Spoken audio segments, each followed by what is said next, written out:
Hey folks, welcome back. I've got one hell of an announcement to make.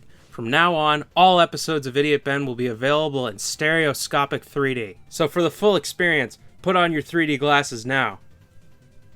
Ooh, it's like I'm really there! Kirby, everyone's favorite...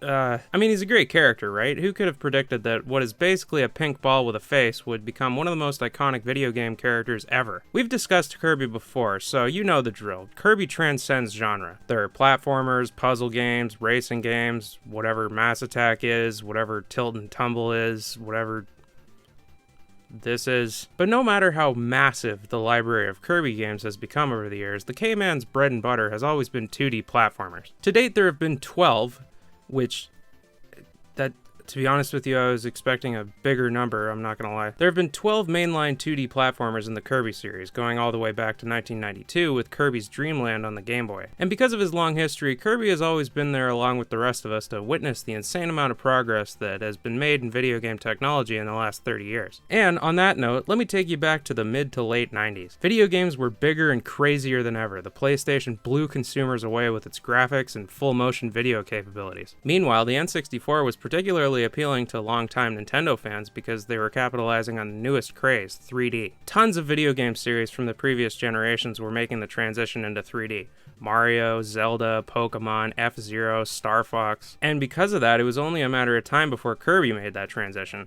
Or at least that's what everybody thought. In 2000, Kirby 64, The Crystal Shards was released, the sixth main installment in the Kirby series. The N64 was kind of a strange console for me as a kid. I had one, but I only had two games for it, Super Smash Bros. And Pokemon Stadium. No Mario 64, no Ocarina of Time, no Banjo-Kazooie. I didn't even have any licensed games. All I did was beat the classic mode on Super Smash Bros. Over and over and over and over and over. However, back in the Stone Age, there existed a company called Blockbuster. It was a magical place where as long as your mom had a shitty laminated piece of paper and like 10 or 12 bucks. I was a kid, I don't remember. I didn't have any concept of money. You could rent video games. And I rented Kirby 64. That's where I was going with that. Kirby 64 was released in 2000 on the Nintendo 64, obviously. Yet another victim of the 64 branding. I guess consumers in the late 90s were so stupid that they couldn't simply look at a logo on the box to make sure that the game would work on their video game machine. But anyway, the game opens up with a cutscene. Some sort of happy fairy world called Ripple Star is invaded by evil black eyeball monsters, likely seeking their power source, which is a giant crystal. However, this fairy,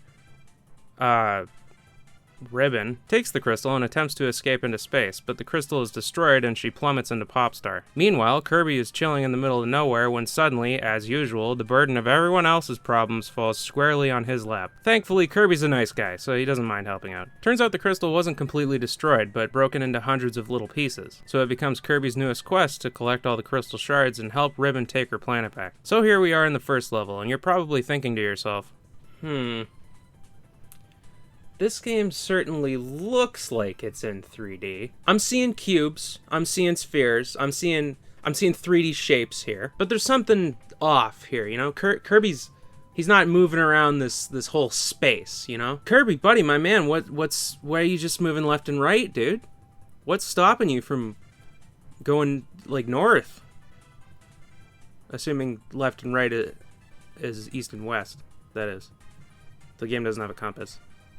Yeah, so you've probably picked up on this by now, but this was not the first 3D platformer in the Kirby series. It's a 3D game with 3D models. Kirby is an actual sphere for the first time ever rather than just a circle, but it's still a 2D platformer. It does lots of fun things with perspective, but I think a lot of people were kind of bummed to find that Kirby remained a series of primarily 2D platformers. The reason for this was because the game was originally going to be made for the Nintendo 64 disk drive, but since the DD was a massive commercial failure, development had to switch over to the standard N64 cartridge.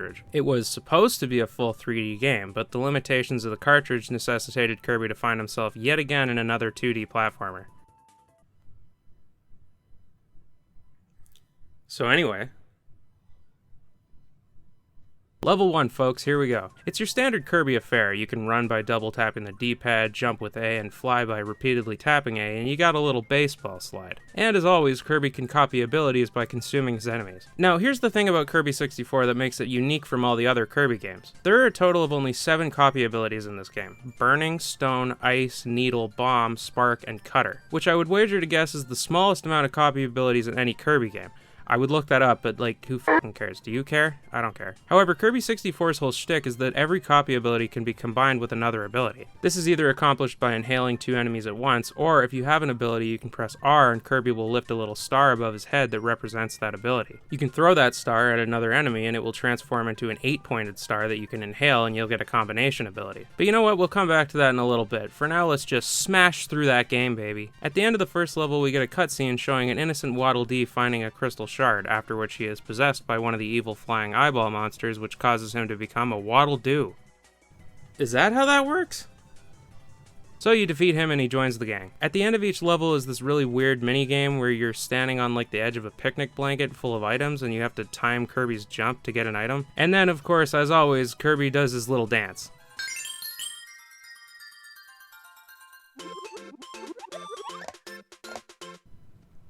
Wait, you're kidding me. He doesn't. A Kirby game where he doesn't. You know, he always it's Kirby. He always dances at the end of the. Okay, all right. I'll give them the benefit of the doubt. Maybe he only does it after the boss fights. Let's just move on for now. Can't dwell too much on it.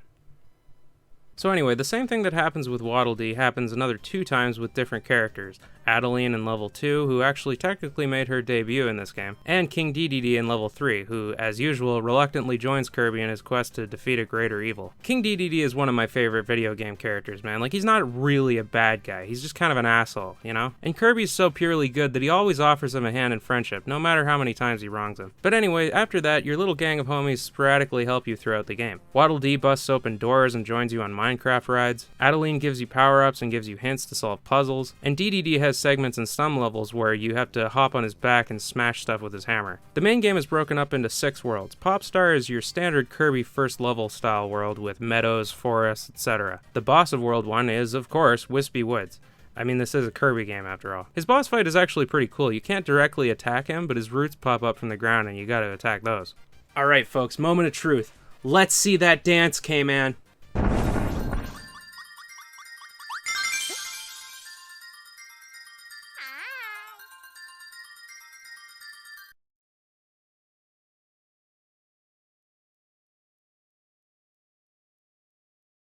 Rockstar is a sort of deserty sand world with underground caves and ruins. It's pretty cool. The last level takes you into this crazy futuristic looking pyramid, and the last boss is this weird polygon robot type thing called Pix, where you gotta destroy all 3 of his power cubes, I guess. The next world is Aquastar, a water level. Aquastar actually isn't that bad. There's only 1 fully water level. Most of the other levels are sort of beach themed, and I love a beach level. The boss of Aquastar is Acro, a killer whale making his return from Kirby's Dream Land 3. You know, I was going to make fun of them for making a killer whale gray, but as it turns out, such a thing exists, so. Kirby teaches me something new every day.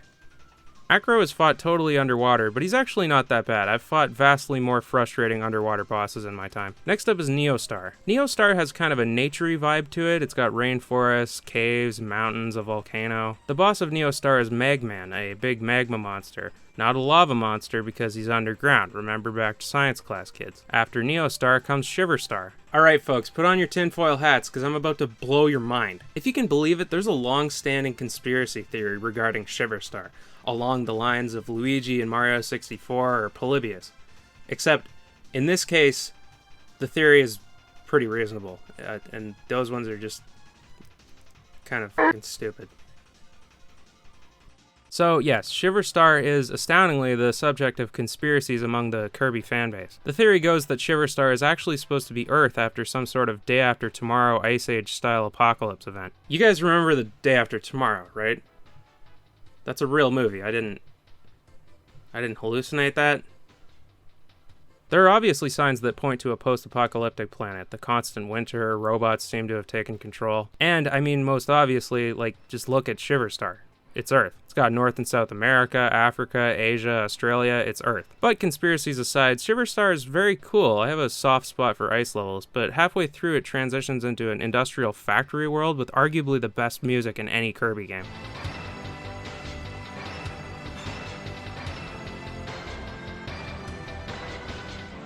God damn, bro. I know that Kirby usually has really good music, but listen to that shit. It sounds like something out of Final Fantasy VI. The boss of Shiverstar is a big transformer robot guy named HR-H for some reason. HR, of course, stands for Human Resources, but I don't know what the second H stands for. The final world is Ripplestar, Ribbon's home planet. Ripplestar is arguably the least visually thematic of the worlds. It doesn't necessarily have one distinct theme. The final boss of the game is Miracle Matter, and let me tell you, I fucking hate this guy. Every few seconds he transforms from his natural D20 form into one of 7 forms based on the 7 copy abilities. Miracle Matter is completely impervious to damage unless you hit him with the same ability type as him. So for example, if he's in his ice form, you can only hurt him with the ice ability or by inhaling and shooting out his little crystals that he drops. It's really annoying because he only stays in each form for like 20 seconds, so you essentially have no choice but to inhale the projectiles and shoot them back at him, or just like wait for him to turn back into the right form to attack him. But anyway, you beat him and the game ends. Or does it? If you collect every single goddamn crystal shards in all the levels, you unlock the final level, Darkstar, which is basically just a boss. The objective is to shoot this guy in the eye a bunch of times while avoiding his projectiles. He also has a band-aid on his head, which is pretty funny. So anyway, now that I've droned on and on and on and on and on, let's get down to the real shit. Buckle your seatbelts, because I'm about to do an in-depth analysis of a Kirby game. Well, it's not that in-depth. I mean, it's still Kirby, so... On the surface, Kirby 64 is your pretty standard 2D platforming Kirby game. It's got jumping, it's got copying, it's got sucking. Each level has 3 crystal shards to collect, some of which are out in the open, some are hidden, or require a puzzle to be completed. But arguably the coolest thing about the crystal shards is that a lot of them are hidden behind walls that require you to have a specific mixed copy ability to unlock. So for example, in Rockstar Level 1, this wall here is brown and yellow, meaning that you need to mix the stone and spark abilities to break it open. It's pretty cool. It's a subtle enough hint that doesn't come off as obvious, but if you're paying attention to the fact that all the abilities have designated colors, you'll most likely figure it out. The other main collectible in the game are the little stars, which are kind of weird. They're kind of like coins, and that if you get enough of them, you get a 1-up. But rather than having like a counter like in Sonic or Mario, your stars are kept track in this little bar at the bottom. It's really weird, man. I don't know. Other than that, though, Kirby 64 doesn't have much else really to differentiate it from the other Kirby games. Although, to be fair, it was only the 6th game in the series, released in a time where Kirby hadn't really gotten to the point where all of his games included some sort of insane new mechanic. That said, gameplay-wise, Kirby 64 has its fair share of issues. It's a very slow game. Everything happens very slowly. You and the enemies both walk slow, stuff moves slow when you shoot it out of your mouth. It doesn't really have the same flow that a lot of fans, myself included, enjoy about the majority of Kirby games. There's a lot of sudden halts to your momentum that negatively affect the experience, in my opinion. Like the whole double tap to run thing doesn't work as well as it does in, say, Kirby Nightmare and Dreamland. It's not so much double tap as it is start walking and then press the button again to start running. A lot of the abilities halt your momentum as well. Rather than having attacks that flow well with your movement, Kirby 64 often has you approaching an enemy, coming to a complete stop to use an attack, and then moving on. Don't believe me? Here are some examples. I mean, you probably believe me. Burning mixed with needle turns you into a bow with a flaming arrow that brings you to a complete stop so that you can aim your arrow. Stone and bomb make this dynamite that kills pretty much everything on screen, but it hurts Kirby too, so you have to press down to pull up a little construction helmet to not get hit. The problem is, if you don't hit an enemy with the dynamite, you have to wait a goddamn eternity for the bomb to just explode so you can move on. Don't even get me fucking started on the cutter ability. I always actively avoid getting it unless I plan on mixing it with another ability. Rather than throwing something, half of Kirby's face turns into a spinning blade, leaving you completely vulnerable during the 5 years it takes for the stupid fucking thing to come back, so you just kind of gotta stand there and wait. Like, it probably doesn't seem that long looking at it once, but trust me, doing this 5,000 times per level it gets old real quick. Kirby 64 is also pretty unforgiving when it comes to giving you a heads up that the effects of your ability have worn off. Like, if you mix burning with spark, Kirby rubs his head with this metal sheet thing and sets himself on fire, and then you can just run into enemies to hurt them. The issue with this is that Kirby is vulnerable the second his head isn't on fire anymore, and it basically gives you zero warning whatsoever, so you're likely to walk into an enemy and take damage. I don't know, a lot of my issues really just come down to the tempo of the game. It's simply just too slow, especially in a series like Kirby that's generally pretty good about maintaining momentum and flow while running. Like another thing of the DDD segments, these just didn't need to exist. It's just like basically the main game, except you're slower, can't jump as high, and can't copy abilities or use copy abilities. Like in concept is cool, DDD and Kirby reluctantly teaming up, but it just doesn't really land in my opinion. Well, now you're probably all thinking, oh Ben, you don't seem to like this Kirby game very much. But I don't know about that. I don't know if I would go so far as to say that I don't like Kirby 64. So get ready, dear viewer, because I'm about to do the thing that I always do on Idiot Ben. Sit on the fence. Do you want to learn comedy from the funniest man alive, Idiot Ben? Well, today's your lucky day. Introducing Idiot Ben's Ultimate Guide to Comedy. This 26-part video series can be all yours for the low price of $34.99 per episode. So as usual, I don't want to make it seem like Kirby 64 has nothing going for it, because I rather like a lot of things about this game. For one thing, the visuals are very cool. In my opinion, this is one of the best looking Nintendo 64 games. I know it's cheesy and just kind of a makeup for the game still being in 2D, but I really like the fun things this game does with perspective. The camera seamlessly moves with Kirby around corners, up ladders, and down holes. There's a lot of well-shot angles in this game. Another perspective thing I like is that some of the bosses, like Wispy Woods and whatever the boss on Rockstar is called, are fought in a round platform that goes around in circles endlessly. It's cool. I feel like when development shifted from 2D to 3D, they could have just made it a 2D platformer with 3D models, but instead they decided to have a little bit of fun with what they were working with. Another thing I like about this game is the music. Kirby as a series generally has great music, but Kirby 64 is definitely a contender for best soundtrack in the series. I already mentioned the banger factory music, but you also get this super chill forest level music.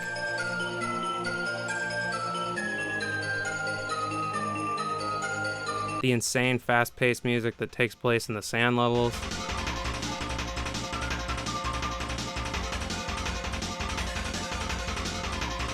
And of course, probably my favorite track in the game, aside from the factory music, the funky, slower-paced version of the Kirby track where you're up in the clouds.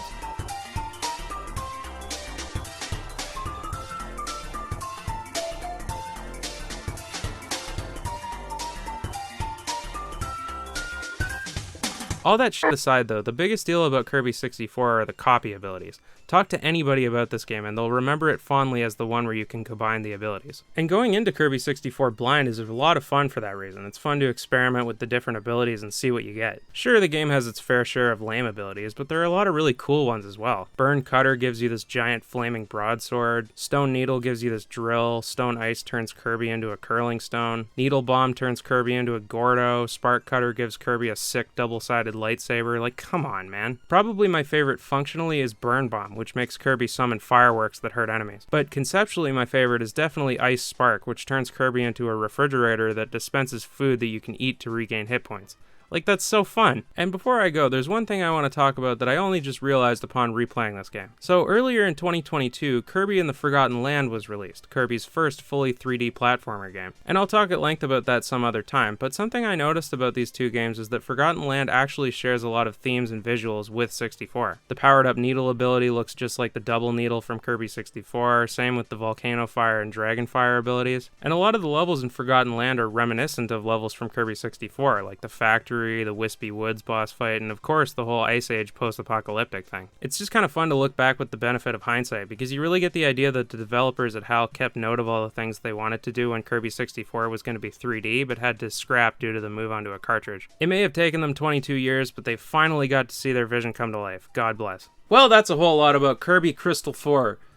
The 60 shards. It's a weird game, you know, it's very slow, there's a lot of weird tonal shifts, and I would be lying if I said that the pacing didn't negatively affect the gameplay a bit. But all that said, it's a pretty fun game, and the concept of mixing abilities is super cool. I'm honestly surprised that they've never done that again. Overall, if I had to give this game a rating out of 64, I'd give it, I don't know, like a 50? Or maybe like a 46? Numbers aren't really my strong suit.